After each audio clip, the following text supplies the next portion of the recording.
Even though this trip provided the opportunity to see famous sites such as the Coliseum, these students are here for more than just sightseeing.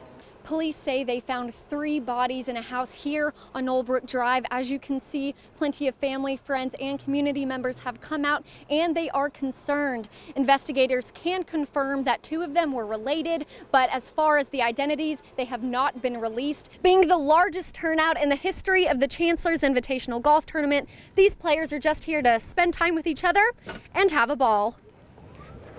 It was on these Capitol steps that Governor Kay Ivey signed the 2018 proclamation for College Colors Day, and she encourages all students, faculty, and alumni to represent their favorite school on Friday, August 31st.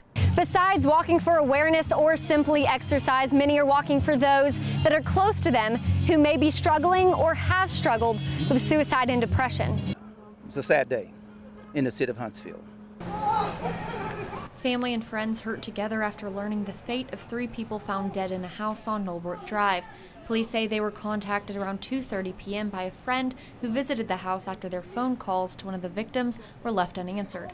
The individual that called initially thought that they only saw 2 that were deceased. When the officers arrived, they actually found a 3rd person. It has been confirmed that 2 of those victims were related, and although this is a homicide investigation, police say there is no cause for alarm. We have enough information to believe that this is an isolated domestic incident, so we don't want the public at large to be real concerned for their own safety. Police have not identified the victims yet, but Lieutenant Johnson says a crime scene of this magnitude is something he has never experienced. I've been at HPD a little over 20 years, and I cannot remember the last homicide investigation that had 3 victims in a single house. As you can see, family, friends, and the community have come out and they are concerned. Investigators have been here for hours walking inside and outside of the house, and they are still trying to find the details. These people that are out here definitely are helping us. There's enough of the investigators to get information from all the people that have gathered here. Some of them have walked right up and given very useful information. It's really helped us. Cornell Martin is the executive director of Chill Huntsville and Stop the Violence, but his granddaughter knows one of the victims. Oh, I'm just blown away. I'm really saddened, hurt with the silliness that's going on in our city. Police are still investigating, but want to remind the public to give any tips they might have to move the investigation along. As we find details and information, we will be sure to let you know. Here in Huntsville, Lauren Harksen, WHNT News 19. I hate them. Well, they're annoying. I hate the love bugs. They are very annoying. The love bugs are really nasty. They are a nuisance, most people would say. Love bugs. Most love to hate them. If you're in the South, you may be familiar with them either swarming your door or splattering your car. But just like a lot of us, we don't know much about them. I wonder where they come from and how did they get here and what's their purpose. And we found just the professor on Troy University's campus that can answer just that. Basically, they reproduce and die. They are a species of fly.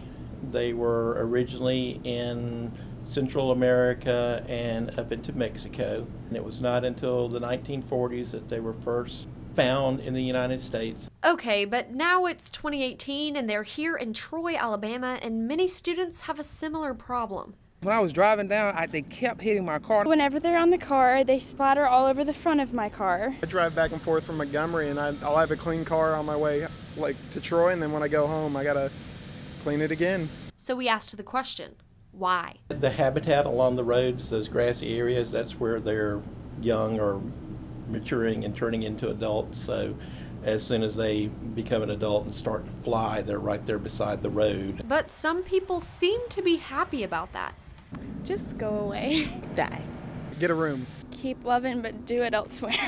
The love bug, also known as the honeymoon fly or the double-headed bug, spends its several-day lifespan just mating. So no matter your opinion, don't worry, because they won't be around for long. They'll be gone in a few weeks. Till next year. And until they are officially gone for the year, we get to coexist and try to love them as much as they love each other. Oh my gosh, there's one! Just tell me about But the love bugs do love us. One of them just kissed me when I was over there. I felt, Lauren Harksen. It's on my camera. Troy, Trojan Vision News. For 10 days, a group of Troy University students visited Italy as a part of a study abroad trip that focused on mobile journalism.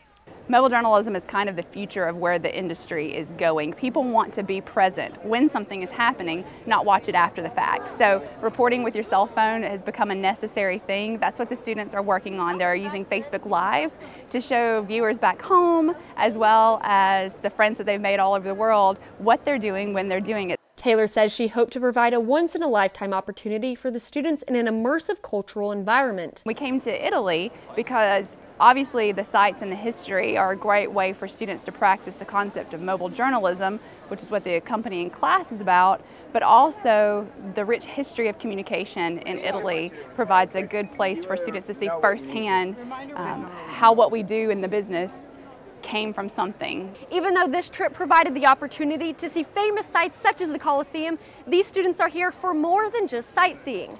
Oh, they're working every day. They are required to, for their class, to go live at least once a day, to create a video that includes interviewing people not on our trip, interviewing people that they don't know about their experiences in Italy. A little stressful to get into the pace of things because you're learning stuff and you have to like shoot stuff and build packages and stuff like that in a short amount of time, but it's very educational to learn how to do that because we're going to need to know how to do that in our careers later on. I actually think having to do the mobile journalism work has made the trip more memorable. I will have so many cool videos and pictures that I might not have taken and interviews with people that I might not have talked to, thanks to the work we've had to do. Troy student Sarah Drake is already in the professional world working as a television reporter in Dothan and says techniques she used during the trip should help improve some of her skills when she returns to work. So it's really helped a lot. Out in the field at work, we don't really do anything on our phones, so it's really taught me how to do Facebook Lives better. It's taught me how to write a blog, which we don't do at work either, but we do post our stuff to a website, and it's taught me how to write better stories for the website. While there was schoolwork to be done, the students say they still had fun. It has been amazing, so beautiful. I couldn't have asked for more. In Italy, Lauren Harksen, Troy, Trojan Vision News. How would you like to play your favorite sport while supporting a good cause? That's what many Trojans had the opportunity to be a part of on Wednesday. The 16th annual Chancellor's Invitational Golf Tournament allowed Trojans of all backgrounds to come together and support the John W. Schmidt Student Ministries and Troy University's Athletic Ministry. This is yet another way in which we serve students, and we're able to help a lot of students, particularly student athletes. And so we're happy to have had continued that tradition all this time, and it just keeps getting bigger and better.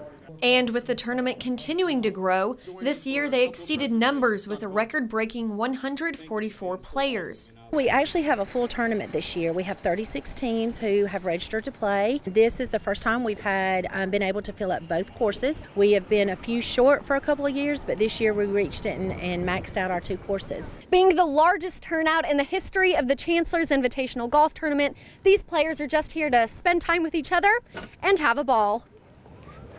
I'm not going to say that I'm going to do well, but hey, I'm having a good time. Most of us aren't the greatest golfers in the world, but it's the opportunity to come together with people who love Troy University, support Troy University, and it's just a fun afternoon.